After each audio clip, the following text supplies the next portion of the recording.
Samantala, yung laban na naman sa Senate President, aba matindi na raw ngayon, ha? Umuusok na, kumukulo pa. Parang kape yan, ha? Oh. Mian Corbera, detalye. Mian. Then, Nelson, umiinit pa yung labanan sa pagka-Senate President sa pagbubukas yan o sa unang araw ng sesyon ng 20th Congress sa July 28.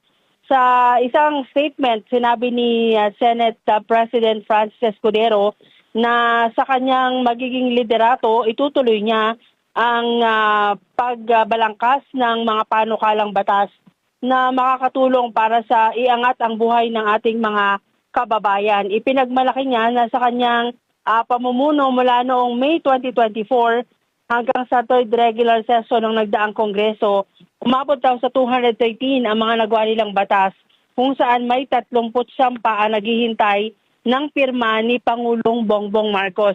Aminado naman si dating Senate President Vicente Soto na marahil ang pagiging istrikto niya ang dahilan kaya ayaw sa kanya ng ilang mga kapwa-senador.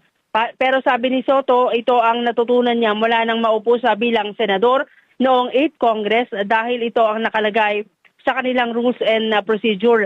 Sa proseso sa Senado, Jen at Nelson, 13 ang kakailanganing boto ng senador para maluklok bilang Senate President. Pero sabi ni Senator J.V. Encito kanina, baka lumagpas pa sa 17 o maaring 18 yung mapabilang sa kampo ni Escudero at ito ay may tuturing ng super majority. May pumirma na raw siya sa resolusyon na pinapirmahan noong nakabreak ang Senado o pagkatapos ng eleksyon. Pero ang lahat ng daw yan ay maisasapinal sa pagbubukas ng sesyon sa July 28 bago ang sona ng Pangulo. Balik sa inyo, Jen at Nelson. So, ang mangyayari, posibleng ang maglaban sa President ng Senado ay Cheese at saka Tito Sen.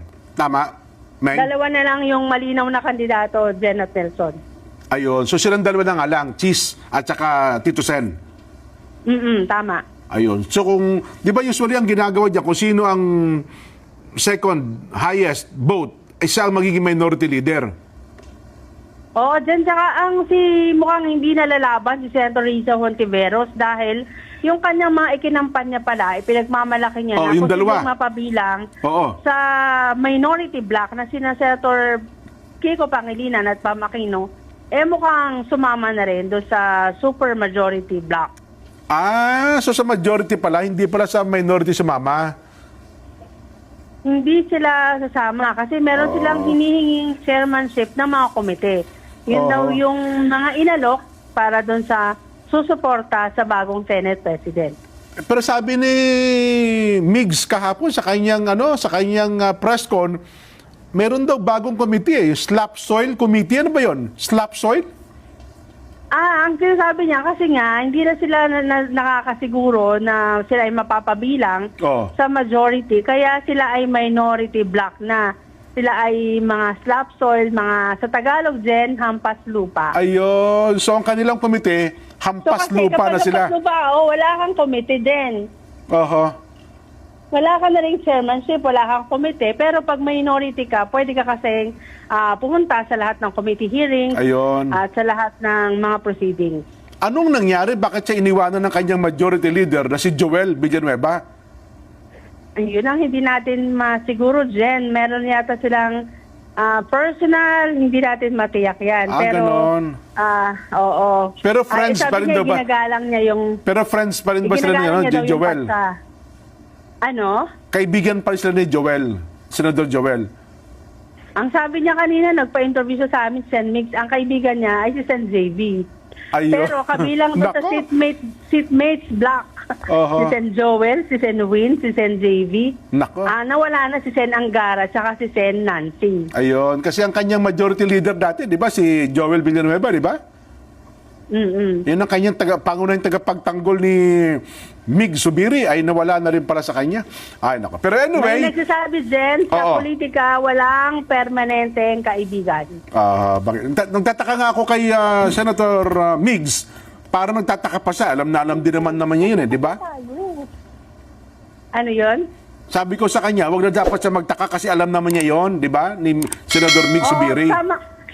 Tama naman yun din. Siya nga umamin din na sa politika talaga, hindi mo talaga, minsan hindi mo masasabing kaibigan mo, Oo. pagtataksilan ka. Ayun. Ay, pero teka lang, Nelson. Kasi nangyari na din yan sa kanya, Jen, nung napatalsik sa bilang Senate President last year, di ba? Tama, Ang alam tama. niya, kaibigan niya, pero pumanig na pala sa iba. Ayun. Ay, pero teka lang, Meng. Sabi ni Nelson, handa ka na raw ba sa Malacanang? Ay, hindi natin kinukonsidera. Ha? Oo. May ganun. Oo. Inaabangan ka raw doon sa Akala ko Malacanang kasi ang kita talaga doon si Nelson Lubao. Okay. Sige. Meng, salamat. Yun pala ang bago, Nelson.